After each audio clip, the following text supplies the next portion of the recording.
Praise the lord. ఈరోజు మీకోసం జీవము గల దేవుని మాట, ద్వితీయోపదేశకాండము 31వ అధ్యాయము 8వ వచనము. నీ ముందర నడుచువాడు యెహోవా, ఆయన నీకు తోడై ఉండును, ఆయన నిన్ను విడువడు, నిన్ను ఎడబాయడు. భయపడకుము, విస్మయమందకుమని ఇశ్రాయేలీయుల అందరి ఎదుట అతనితో చెప్పెను. జీవితంలో చాలా పరిస్థితులు మనలను భయానికి గురి చేస్తూ ఉంటాయి.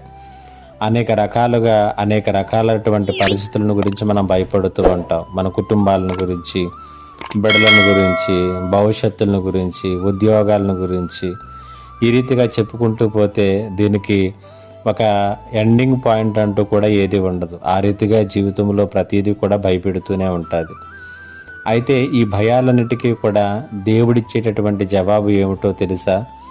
ఈ భయాల కారణముగా ఒత్తిడిని, విస్మయాన్ని మనం పొందుకుంటూ ఉంటాం కదా. వీటన్నిటికీ కూడా దేవుని వైపు నుంచి సమాధానం ఏంటంటే, ద్వితీయోపదేశకాండం 31వ అధ్యాయం 8వ వచనంలో అంటూ ఉన్నాడు, ఆయన నీకు తోడయుండును, ఆయన నిన్ను విడువడు, నిన్ను ఎడబాయడు. భయపడవద్దు, విస్మయం అందవద్దు అని తెలియజేస్తున్నాడు. నీ జీవితంలో పరిస్థితులు ఎంత నీకు ప్రతికూలంగా ఉన్నా, నీ జీవితంలో ఎన్ని భయాందోళనలు నీ జీవితాన్ని భయపెడుతున్నప్పటికీ కూడా దేనికి కూడా విస్మయం పొందనవసరం లేదు అని దేవుడు చెప్తున్నాడు. కారణం ఏంటంటే, దేవుడు అంటున్నాడు, నేను నీతో కూడా ఉన్నవాడును, నిన్ను ఎప్పుడుకీ కూడా విడువను, నిన్ను ఎడబాయను అని దేవుడు వాగ్దానం చేస్తున్నాడు.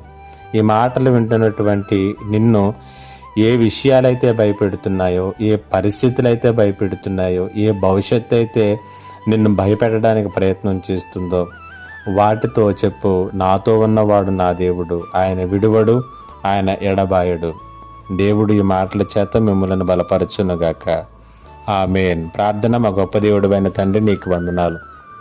మా భయాలకు సరైనటువంటి సమాధానాన్ని, జవాబును నీలో పొందుకున్నందుకు వందనాలు చెల్లిస్తూ ఈ మాటల చేత ప్రతి ఒక్కరిని బలపరచమని యేసు నామములో అడిగి వేడుకొనుచున్నాను తండ్రి. ఆమేన్.